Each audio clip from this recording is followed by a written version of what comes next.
মানুষ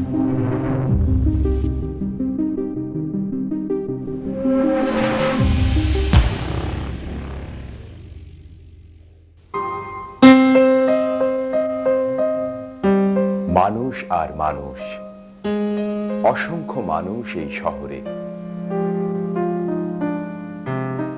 জীবনের প্রয়োজনে মানুষের সাথে মানুষের হয় বন্ধন।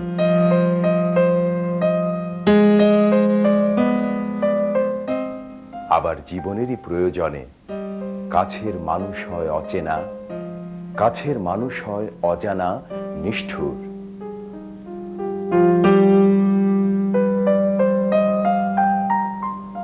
এই শহরের সব মানুষের স্বপ্নের নৌকা ভেড়ে না তীরে।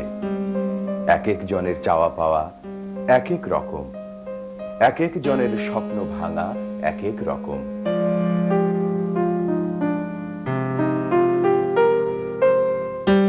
তবুও এক মানুষ অন্য মানুষের স্বপ্নের কাছাকাছি আসে, বাড়িয়ে দেয় বন্ধুত্বের হাত।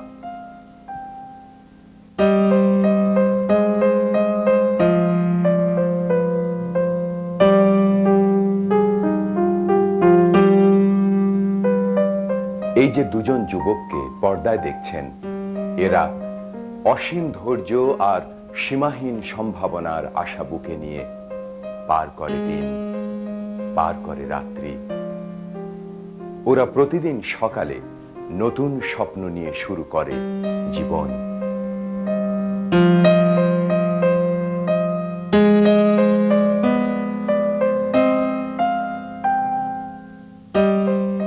সারাটা দিন অবহেলায় আর অযতনে কেটে গেলেও রাতে ঘুমোবার আগে আবার স্বপ্ন দেখে সুন্দর আগামীকালের।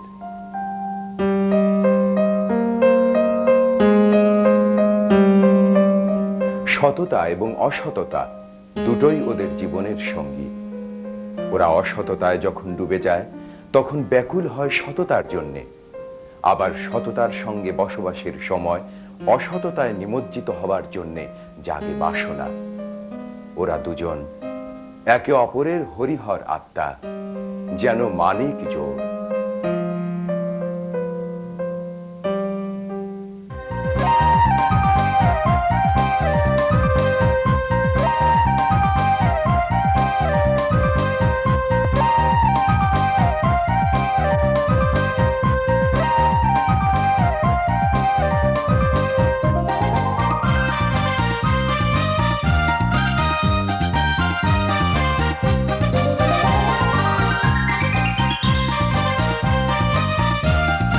কাকে আপনি ধান্দা আছে না?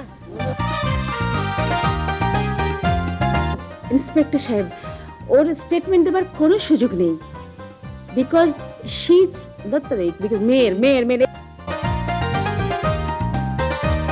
না না না, জীবন উৎসর্গ করতে হইব না। সরি না,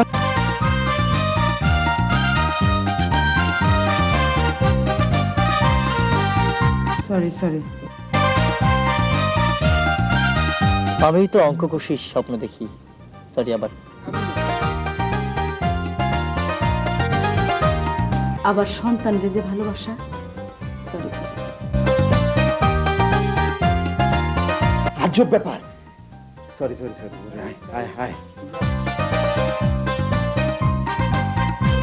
বাবাজি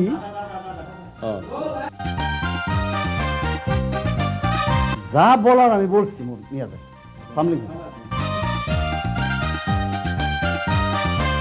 নয়ন নামে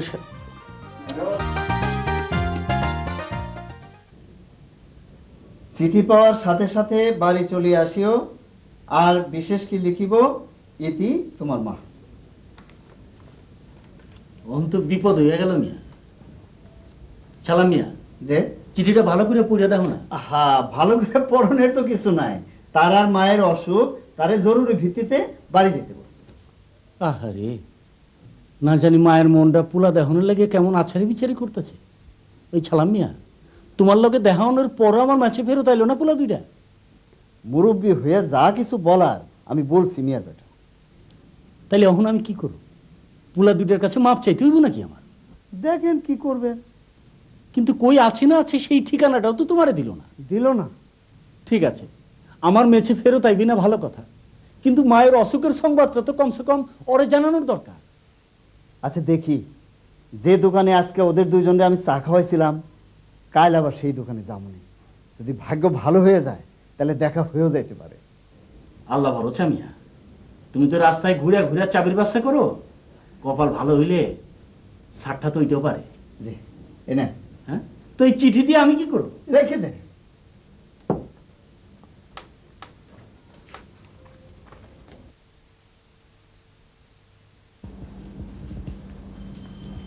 বুবু ঘুমাইছো? না রে, কাজ কবি হ্যাঁ, একটা কথা কইতেছিলাম। কি কথা? আচ্ছা, তোমার কাছে কি কিছু টাকা পয়সা হইব? টাকা দিয়ে কি করবি? কাম আছে, কও আছে নাই? মাসের পুরা বেতন দায়িত্ব আছে। কও কি খরচ করো নাই? ওই আমার আবার কি এর খরচ? মেয়ের বেটার ভাত খাই, মাসের পুরা বেতনটাই জমা থাকে। আগে তো তাও মানিকজোর 10-20 টাকা কর্জ লইতো। হ্যাঁ, কর্জ লইতো, কোনোদিন তো ফেরত দেয় নাই। না দি, তাও তো টাকাটা আমার কামে লাগতো। যাকে আমার 100 টাকা দাও। 100 টাকা খারাপ।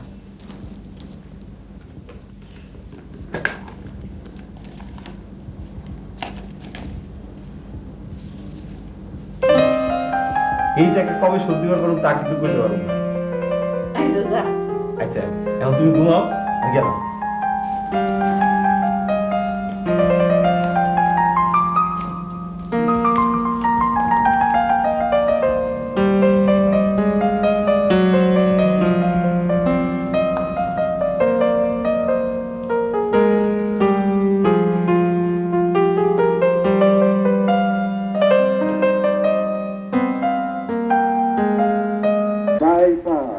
নয়নতারা নামে দুইজন বেকার যুবক হারানো গিয়েছে।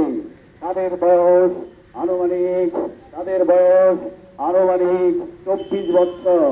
যদি হৃদয়বান ব্যক্তি এই যুবকদের সন্ধান পান তাহলে 224 নম্বর সিদ্ধেশ্বরী আবু বকর সিদ্দিকীর ঠিকানায় পৌঁছে দেওয়ার জন্য অনুরোধ করা যাচ্ছে। দাদা থামো, বন্ধ করো। শোনো দাদা, নয়নতারারে নাকি মতিঝিলে দেখা গেছিল। আচ্ছা দাদা, যাবা নাকি মতিঝিল? মতিঝিল? হ্যাঁ, যাবো। এই রিক্সা, মতিঝিল যাও, যাও। পয়সা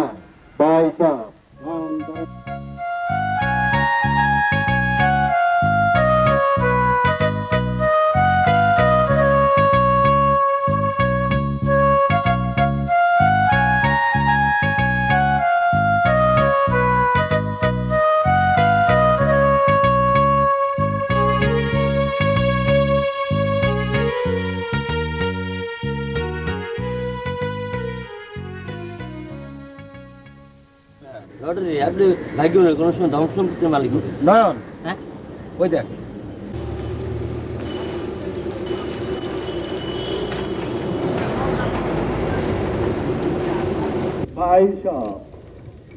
নয়ন ও তারা নামে দুইজন 24-25 বছরের বেকার যুবক হারানো গিয়েছে। যদি কোনো হৃদয়বান ব্যক্তি তাদের সন্ধান পান তাহলে 240 সিদ্ধেশ্বরী মোহাম্মদ আবু বকর সিদ্দিকীর ঠিকানায় তাদেরকে পৌঁছে দিবে। 2200।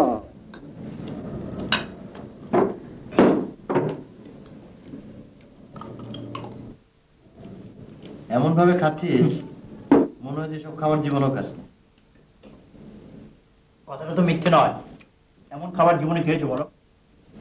তাই বলে কি বাড়ির সবাইকে জানানো হবে যেগুলো আমরা জীবনেও খাইনি?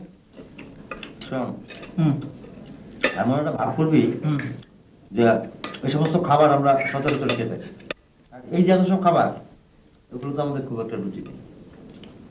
Good, very good idea.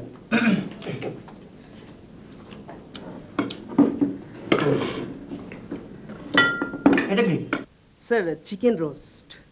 এরপরও রয়েছে ফ্রেঞ্চ মেয়োনিজ দিয়ে বানানো ইতালিয়ান পিজা, হাঙ্গেরীয় গুলাস এবং বিফ ভিন্দ্রালে।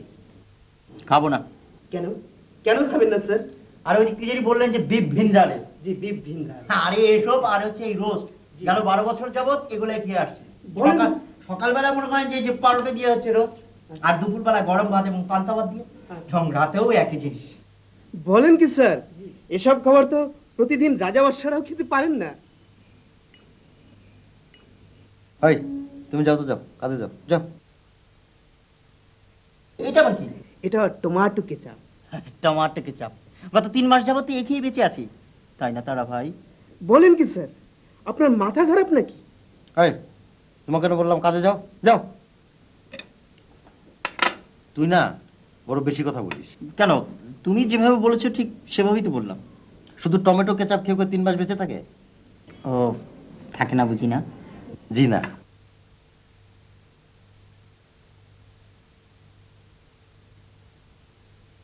তাহলে আমাকে তো একটু ইঙ্গিত দিয়ে বুঝিয়ে দিতে পারো।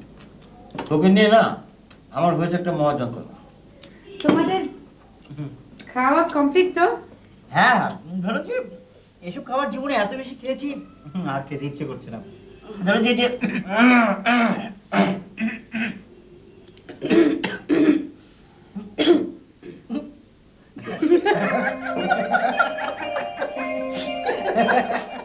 আচ্ছা ছালাম মিয়া, যে তুমি তো তালা চাবির ব্যবসা করো না? ভুল বললেন মিয়ার বেটা, তালা চাবির ব্যবসা তো না, ওই পুরান তালার চাবি বানায়। আরে মিয়া ওই হইল। আচ্ছা তুমি তো রাস্তাঘাট ঢাকা শহরের অলিতে গলিতে ঘুরে বেড়াও, আর তোমার লোকে কোনো অন্তরের দেখা হইলো না? ওই যাও একবার দেখা পাইলাম, হাতের নিচ দিয়ে ফসকে গেল। নয়নতরা ছিট দূরে তো আর খালি রাখতে পারি না ছালাম মিয়া। আমি তো গরিব মানুষ, 2টা ছিট খালি থাকলে তো আমার লস হয় মিয়া। সেটা তো বুঝি মিয়ার বেটা, এই দুনিয়ায় কেডা কার জন্য জায়গা খালি রাখে কোন? মিয়ার বেটা, মিয়ার বেটা, ওই কি হয়েছে? খবর আছে? হ্যাঁ, মানিক তো ঢাকা শহরই আছে। ওই তুই বুঝলি কেমনে? আমি দেখছি তাগো। কোথায় দেখলি, কেমনে দেখলি সেটা কো।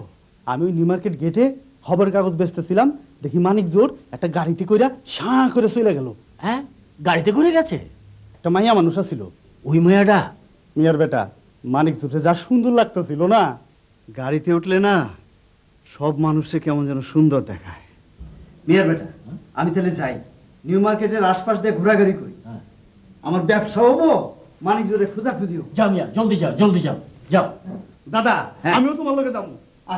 ওই গোপাল, ওই দেখা পাইলে আমারে জানাস কিন্তু। ওই মায়াটা লগে আছে।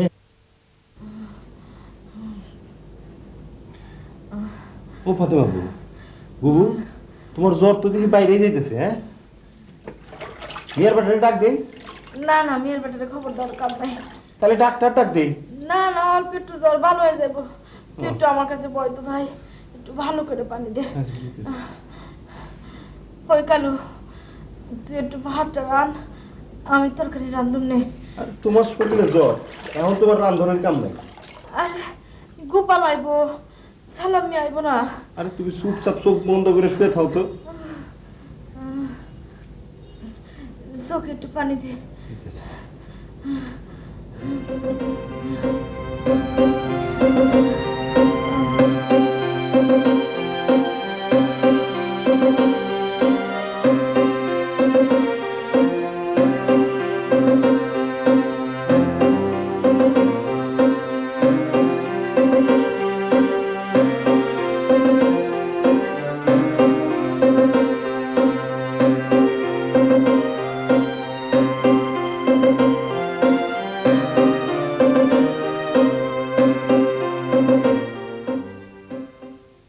তুই তো কিছুই বলছিস না। এখানে আমরা কতদিন থাকবো, কবে যাব, কোথায় যাব, কিছুই তো বলছিস না। এখান থেকে আমরা আর যাবো না। অন্যের বাড়িতে সারা জীবন? কেন, আমাদের তো কোনো অসুবিধা হচ্ছে না। অসুবিধা না হোক, অপমানিত তো হচ্ছি। কেন অপমানিত হবো কেন? অন্য একজন করুণা করে আমাদের আহার দিচ্ছে, খাদ্য দিচ্ছে, থাকতে দিচ্ছে, তোর খারাপ লাগে না, কষ্ট হয় না? না, কষ্ট হয় না। আচ্ছা তারা ভাই, এই যে এত বড় বাড়ি করেছে, গাড়ি করেছে, সুন্দর খাচ্ছে, দাচ্ছে, ঘুমোচ্ছে, এই সবটাই কি তাদের? তাদের না। আমি মনে করি এসবে আমাদেরও ভাগ আছে। সেটা তুই মনে করতে পারিস, কারণ ইলা তোর বন্ধু। তোমার বন্ধু না? না। কেন নিজেকে আশ্রিত ভাবছো? এতদিন তো নিজেদেরকে পরগাছা ভেবে অভাবে থেকেছো, অনাহারে থেকেছো। এখন অন্যের বাড়িতে আশ্রয় নিয়ে সে অভাব ভুলে গিয়েছে, এই তো? না, ভুলে যায়নি। একে বলতে পারো প্রতিশোধ। প্রতিশোধ? ইলা আমাদের খেতে দিয়ে পড়তে দিয়ে কি মুখ লুকিয়ে হাসে না? তোমার এত সব আজগবি তর্কের আমার কোনো রুচি নেই, আমি শুয়ে পড়লাম। মনে রাখিস, এই যে 7 দিন আমরা এই বাড়িতে আছি, তার কারণ হচ্ছে মিসেস চৌধুরী এখন এই বাড়িতে নেই। তিনি দেশের বাইরে আছেন, সিঙ্গাপুরে আছেন। কিন্তু কাল বা পরশু তিনি যখন দেশে ফিরবেন, তখন কি আমরা এমনি আদর যত্নে আল্লাহ দিয়ে বাড়িতে খেতে পারবো, পড়তে পারবো? না। কারণ ইলা আমাদের এই বাড়িতে আশ্রয় দিয়ে যে অ্যাডভেঞ্চারের মজা পায়, মিসেস চৌধুরী সেটা পাবে না। কি হলো, কথা বলছিস না কেন?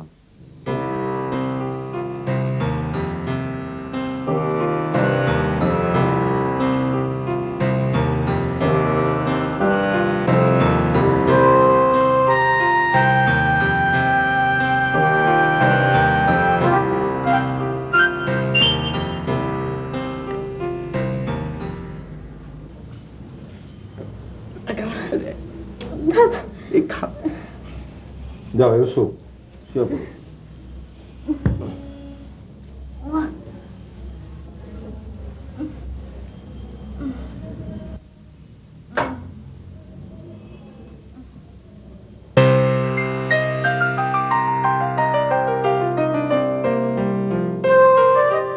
ভাইজান, আপনি?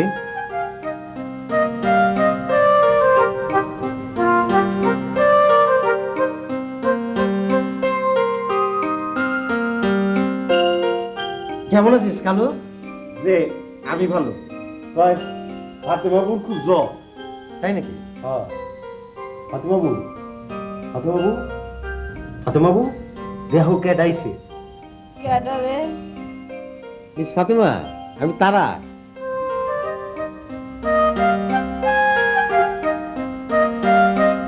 তারা ভাই, আপনি কেমন আছেন? আরেক ভাইজান কই? আমি একাই এসেছি, নয়ন খুব ব্যস্ত আছে। এত রাত্রে আপনি ঢুকলেন কেমনে? দরজা খুলে দিছিল কেনা? না মানে আমি ওই দেয়াল টপকে ঢুকেছি, আর দরজা তো খোলাই ছিল। ওই কালে ভাত তরকারি আছে, তারা ভাইজান খাইতে দে। না না, আপনি ব্যস্ত হবেন না, আমি খেয়ে এসেছি, অনেক খেয়েছি। আমি শুধু আপনাকে দেখতে এসেছি। না না, তাই বলে আপনি না খাই গেলে আমার আত্মায় শান্তি পাইবো না। ওই কালে না না, আমি খেয়েছি তো। তারা ভাইজান, আপনারা বলতেন এই ফাতেমাবুর তরকারি হইতেছে দুনিয়ার ফার্স্ট ক্লাস। হ্যাঁ, তা অবশ্য বলতাম।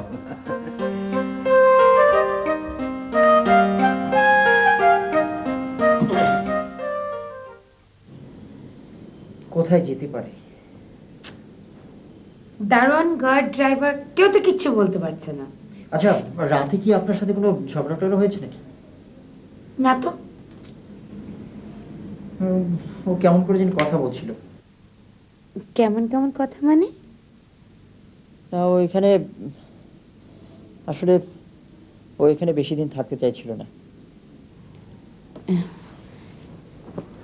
কেন? তোমাদের কি আমার এখানে থাকতে অসুবিধা হচ্ছে? না, সেটা আপনি বুঝবেন না। আচ্ছা, একটা কাজ করলে কেমন হয়? কি? চলো গাড়ি নিয়ে তারাকে খুঁজতে বেরিয়ে পড়ি। পাগল নাকি? কেন? প্রয়োজন হলে আমি একাই যাব, আপনার যাবার দরকার নেই। আচ্ছা, তোমরা কি বন্ধুত্ব নিয়ে কমপ্লিকেশন তৈরি করো নাকি? মানে তোমরা মানে? তুমি এবং তারা? না, তুমি তোমরা মানে গরিব মানুষদেরকে বুঝিয়েছো। না, আরে তুমি কোথায় যাচ্ছ? ভয় নেই, এই মধ্যরাতে তোমাদের বাড়ি ছেড়ে পালাবো না, ঘুমোতে যাচ্ছি।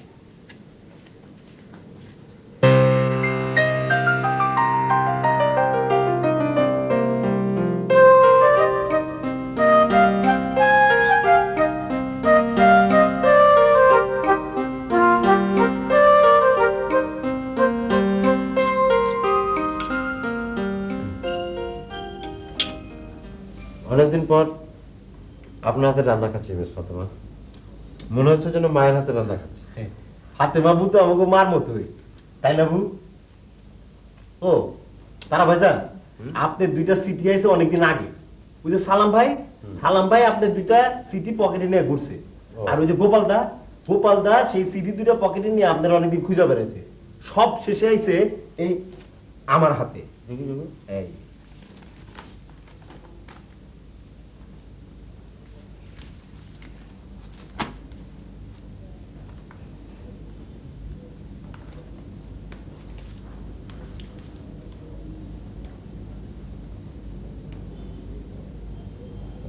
আমার মায়ের অসুস্থতা শুনলাম। হ, মিয়ার বেটা কইছে। তারা ভাইজান, আপনি আপনার মারে দেখতে যাবেন না? যাবো, কিন্তু আমার পকেটটা একদম খালি।